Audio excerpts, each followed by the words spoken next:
Bonjour, je m'appelle Quentin Basmayous et je suis administrateur système et réseau chez Ipsi.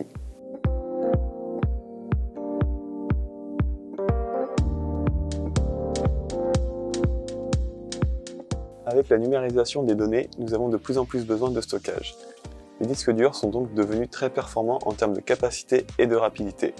C'est ainsi que plusieurs types de stockage ont été développés pour répondre aux différents besoins, par exemple le stockage en bloc, le stockage fichier et le stockage objet. Nous allons nous attarder sur ce dernier car c'est une solution de plus en plus utilisée dans les domaines du cloud.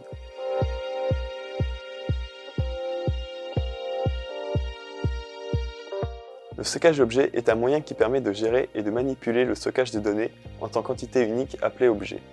L'objet est constitué de la donnée, d'un identifiant unique et de métadonnées. Cela permet donc de stocker les données sans qu'elles soient rattachées à d'autres fichiers situés dans d'autres dossiers.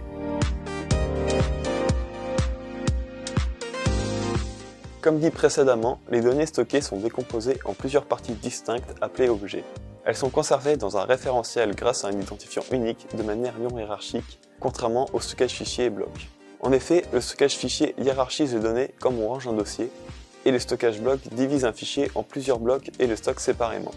Les métadonnées du stockage objet comportent des informations importantes comme l'ancienneté, la confidentialité et les modes d'accès. Elles peuvent être personnalisées pour ajouter plus d'informations telles que le type d'environnement, les solutions qui traitent la donnée ou encore la région. Cela permet de faire des recherches précises dans le besoin de l'analyse de ces dernières. Pour récupérer les données, le système d'exploitation va utiliser l'identifiant de l'objet ainsi que ses métadonnées.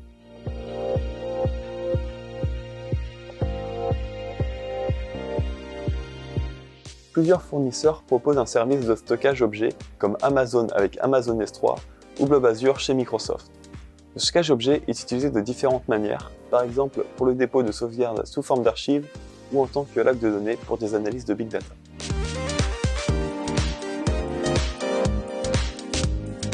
Le stockage objet est optimisé pour le stockage de données non structurées telles que les photos, vidéos, fichiers journaux et autres documents qui sont principalement lus et peu modifiés. Ses principaux avantages sont la facilité d'analyse. Le stockage objet repose sur les métadonnées. Cela permet de trier facilement les données ainsi que d'y accéder sur place sans avoir à les extraire ni les transformer. L'évolutivité. Il n'y a pas virtuellement de limite de stockage car le stockage est sur le cloud. Les faibles coûts.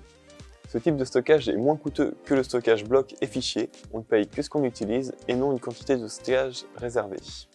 L'accessibilité des fichiers via API ou navigateur web. Pas besoin d'utiliser de logiciels tierces comme FileZilla ou ouvrir de ports externes pour le FTP. De plus, on peut y accéder à partir de n'importe quelle plateforme possédant un navigateur web, tout en offrant une sécurité d'accès grâce au HTTPS. On peut également faire des requêtes à l'API pour automatiser des tâches. La gestion des droits d'accès.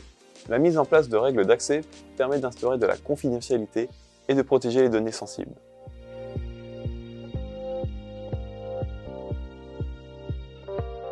Les principaux inconvénients à l'utilisation d'un stockage objet sont le fait que les objets ne peuvent pas être modifiés.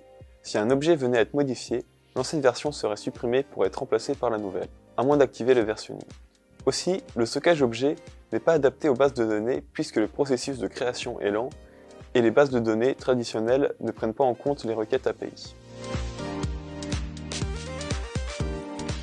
Le stockage objet est donc une solution intéressante et peu coûteuse pour stocker des données statiques que l'on consulte seulement. De plus, elle offre de puissantes performances pour l'analyse de données grâce aux métadonnées.